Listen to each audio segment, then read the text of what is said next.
Welcome to Lifestyles of the Not Jet Set, the travel and tourism show, trying to find the outer boundary of the potential for travel adventure without jet fuel. Today, we're in the Roosevelt and Arapahoe National Forest, up against the Continental Divide in the Colorado Rockies. You might say to yourself, how does a non-flyer get here? We took the train from Boston to Chicago, and in Chicago, by the way, we happened to pass a climate-themed museum that's there just a block from the wonderful, wonderful Grand Union train station, the Amtrak station in Chicago. After Chicago, we took the train west, crossing the Mississippi in the wonderful observation car, playing cards and having a beer, meeting many of the people around. In trade travel, you tend to meet people more than you do while traveling by airplane.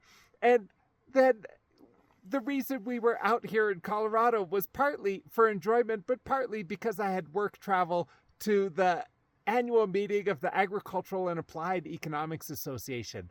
And this was, if anything, highly motivating for providing the incentive to kind of pursue this experiment, even though it's not entirely successful in persuading large numbers of people to adopt this particular type of lifestyle. The keynote speech was by Jo Swinnen, a famous agricultural economist, the director of the International Food Policy Research Institute, a leading think tank, explaining the trends in variable after variable, what's happening to food insecurity in the world, what's happening to agricultural productivity and yields. And each of these trends is not going the way it needs to go in this time of climate crisis to sustain us in a way that can preserve a healthy food system for our children and grandchildren. From the question and answer period, I even asked Jo a question, sort of offering him an opportunity to give a milder or more hopeful perspective. He wasn't having it. The actual story, the hard truth, which you might find depressing in a way, but in another respect, it can be inspiring and motivating, giving us a sense of how radically things need to change in order to meet the challenge of our times.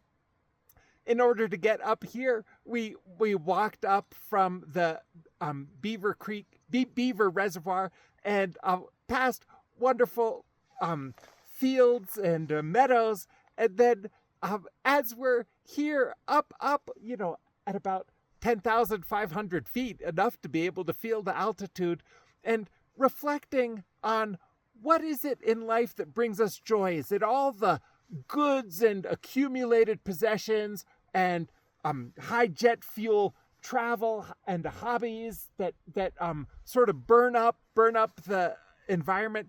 Or is it having less and less that sort of gets us to the heart of the things that we really enjoy in life?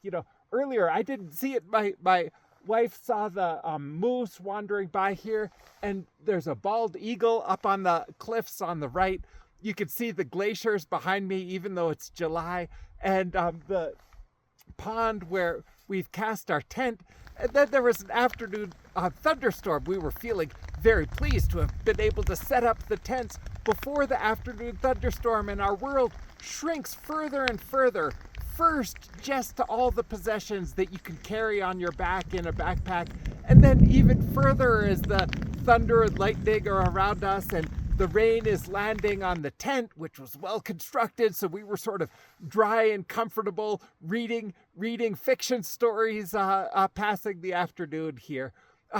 What is the lesson? I think the lesson is that it's almost a folly to pursue the trajectory that the world is on. And there's such an opportunity for thinking about losing less than you might expect as we try to live in a way that's sustainable.